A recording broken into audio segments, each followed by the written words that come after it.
it on Instagram, Facebook, Twitter, TikTok, and more. Indeed, the viral Dubai chocolate bar has taken the world by storm.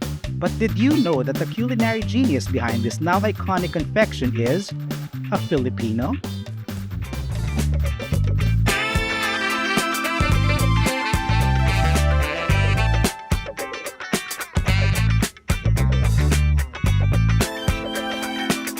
Hey there, I'm Paolo de la Cruz.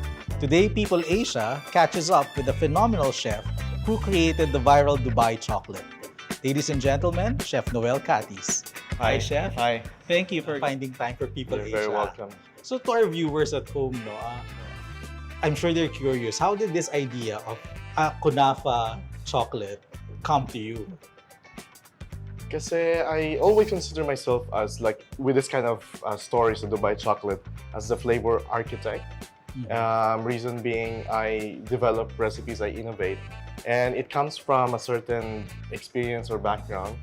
And having lived in the Middle East for around 16 years, so I developed the taste for Arabic desserts, and one of those, the really popular one, is the kunafa, which is basically you have cheese, you have the kataifi, and they pour sugar syrup. It's like, I call it as the Middle Eastern cheesecake. And it's always my go-to dessert. And that's how probably I just connected strongly with that dessert. And if I could transform it into a chocolate, then this was the way to do it. How was the trial and error for this? Did it take you long? It didn't really take me so long, but the development process, or how this product became what it is right now, it took years. Because people were not used to having a big chunk of chocolate, but actually it's a dessert. So, you know, when you have a novel idea, people don't always accept it easily, but you just have to keep being persistent.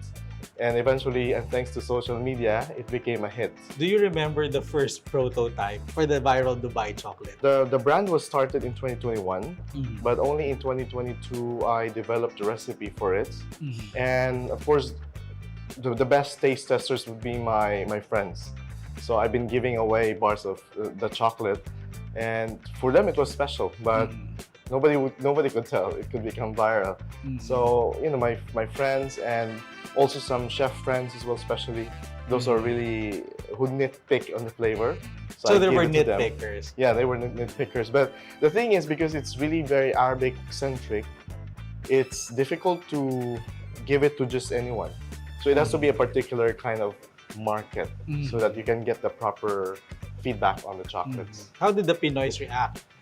The Pinoys, in the beginning, you know, to be honest with you, they whatever I create, they just fall in love with it. So it was an easy sell. The following in 2024 for Ramadan, and that's when I felt the burden that the business was going through. Because when I went into the kitchen where it was produced, they were so busy. Like the machine was always, like, you know, working, and also the staff were calling off for the orders, and people recognize that this is no longer just an ordinary chocolate. It's actually a viral chocolate. Like, how many chocolates did they have to produce back then? I remember it was just 350 a day was already a lot.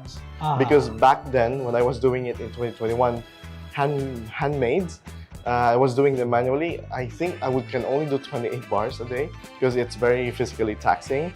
And 350 was already a good number because it's really handmade, it's artisanal. So 350 is a lot, and it's a huge bar as well. And it's at 15 pounds a bar? Yes, around 15 pounds. But I think right now, or when it really got to that point where you say the demand was so huge, I think they were making already like almost 5,000 a day, maybe. 5,000 bars a day? Bars a day, yeah. Wow. Other than the taste, why do you think did it go viral? Probably people got curious about kataifi, and I'm sure only the Middle Eastern population knew about kataifi, and you also have that green color. I think somebody commented on that influencer's account saying, "Is it guacamole?" I think the element of kataifi made everyone curious because they think it's kind of a noodle or miswa or more sotanghon, but it's not. So kataifi is actually it's a pastry that's popularly used in the Middle Eastern region, even in Turkey as well. And it's what you see when you go to Middle Eastern countries where you find all these confections that are coated with sugar. They contain almonds. So all is like looking like noodles. So this is kataifen. It's popularly used for making confections in the Middle East. So this is just consisting of like your phyllo dough, basically just flour, starch, oil. Nothing really very unique about it, but it's just the way it's made. And syempre, di ba, imitation, they say, is the best form of flattery. So for me, when people copy it, it's kind of a celebration that I've done something right. Otherwise, if you haven't done something right, people wouldn't mind what you're doing. Have you right? tasted the knockoffs? I have tried a few. Okay naman. Some, I would say 1%, I can say okay naman. Okay naman. 1%. 1%. Good job, Yeah. according to Chef.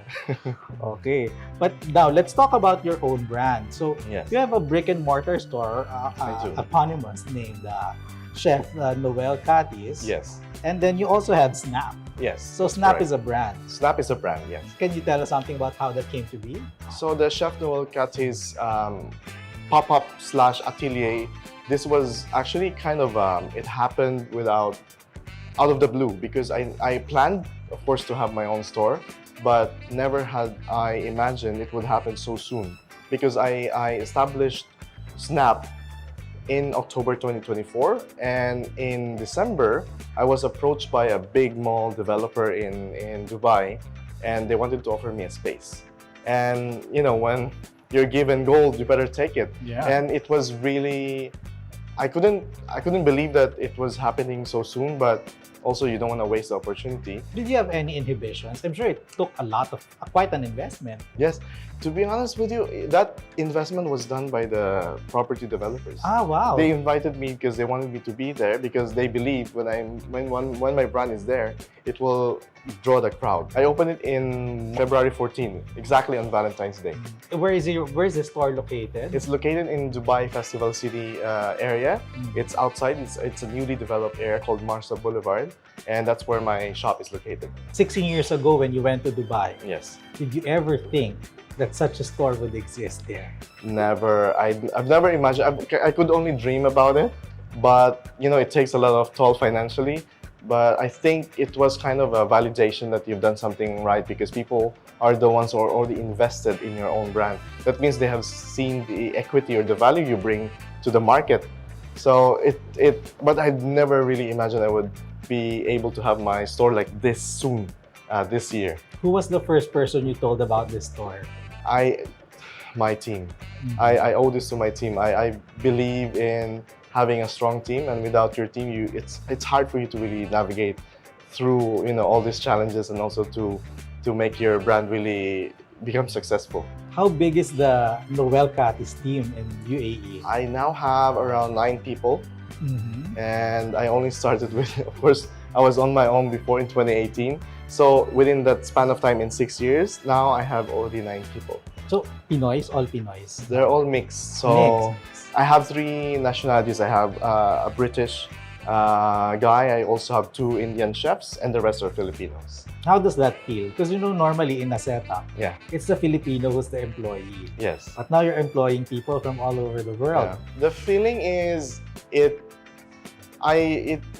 feels actually like I have a bigger responsibility towards, especially the Filipino community, to tell them like, you can always be the boss instead of an employee the whole time in your life, and you can always succeed. And in this kind of cutthroat environment, especially in Dubai, it's not easy to survive there. So it's what I feel is like I'm just proving to everyone and to myself that nothing is impossible. At one point in the last 16 years, did you finally decide to stop working for someone else and start building a brand and the name for yourself? That happened when I was working for Etihad Airways prior to opening my business. So I was flying for 5 years as an in-flight chef on the plane, cooking for first-class guests. And I just took the leap of faith to open my own brand. I think I was ready for it. This But was it takes a year. lot of guts, 2018. 2018. Yes. And then you started selling your own chocolates, pastries? I was more of consulting, but I was doing on the side making chocolates, like for, let's say you have an event and you need like 100 pieces of chocolates. I can do it in my lab easily, but if it's like thousands and thousands, and I need a machine to do it. Did you get nervous when finally you were creating your own brand, you're attaching your name to it, someone's investing in it? Because there were already a lot of knockoffs, and I wasn't really sure if my brand would actually fly off the shelf like in an instant. So in October, when I launched SNA'AP, I ordered like 3,000 chocolate bars from our manufacturer partner, and I said this will last for 3 months. But when I launched it in 2 days, it just flew. And Why do you call it SNA'AP? SNA'AP, it's how you measure the quality of chocolate. So when it's really tempered in the right temperature, when you break it, it should snap. But it should be not like this kind of warm weather. It should be, let's say, 16 degrees. When you break it open, it should snap. And now you brought your famed dessert to Manila, no? That's right, yes. Do you have family here? Is your mom here? I have my family. They're all living in Mindanao. So in Manila, I only have my relatives. Yeah. So I told them like, hey, I'm coming to Manila. So my nephews were here actually to meet me and also of course get the chocolates. How many chocolate bars did you have to bring to Manila to satisfy everybody? I can only bring as much. I think I only brought like almost only 100 pieces, and 100 pieces? And 1,000 pieces were in the courier. So it came after I arrived here. Wow. Because one bar is around 100 grams, so it's really heavy. Do you have any plans of opening a store in Manila? There is a plan, yes. So in talks, so something will come up in the next few months. Very soon, yes. Like within the year? Within the year. I think in 3 months. 3 months time, 3 months. It's quite soon, yeah.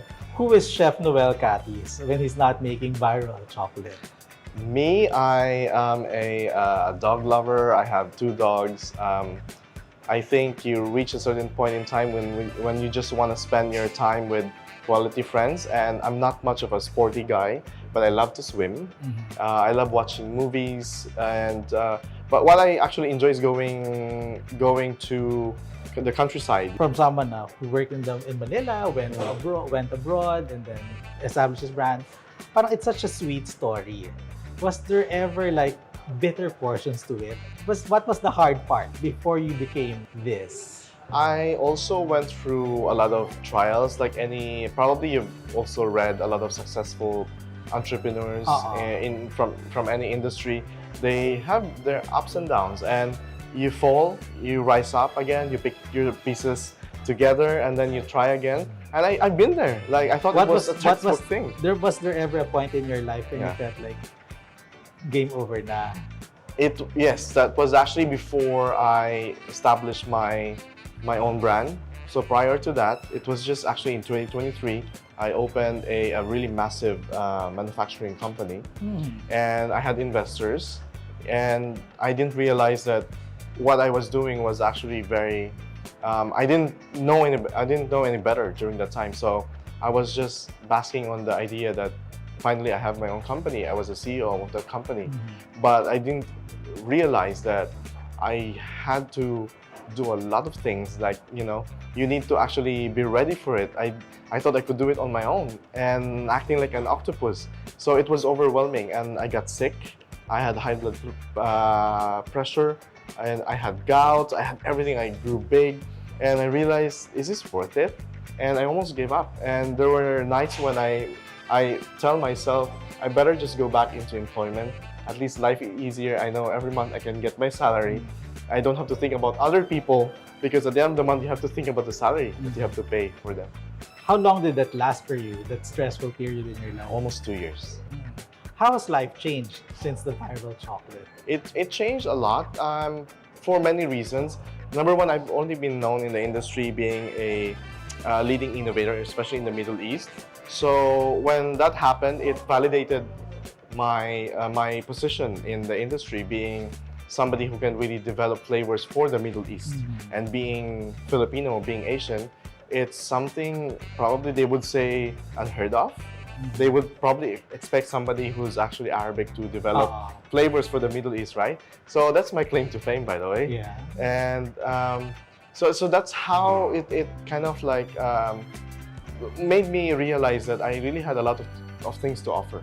And I needed to be the voice of so many chefs who are aspiring to become as well a leading innovator in the industry. What is your advice to them? My advice is, this will sound a little bit like pageantry, but I believe in believing in your core, being authentic, because when you tell your story with a lot of honesty, you draw the right people towards you. And when you have those people cheering for you, that's already a win-win situation. So you just have to, there's no secret formula. All you need to do is just to continue believing in yourself. What's next for Chef Noel? Are you gonna do? You're gonna create a viral Manila chocolate soon? I might. There's already a lot of things that I have been planning to do. I'll be back here every month until maybe October. Can you invite PeopleAsia's viewers to try your creations here in Manila? So there's a lot of things happening, but first of all is the first collaboration with AF Hospitality. So please visit us here in BGC. We have Amano, we have steak and fries, we also have ramen ron, we have amazing Dubai chocolate touch desserts. So they're all inspired from my pistachio kunafa recipe. And also, if you're in Dubai or you're planning to pass by Dubai, please visit my shop. It's in Marsa Boulevard. It's branded as Chef Noel CATIS, and you will find everything that's amazing inside that store. So thank you, Chef. That's all? Okay. Thank you. Again, this is Paulo de la Cruz, and for more real lives, real stories, and real people, like and subscribe to the PeopleAsia YouTube channel.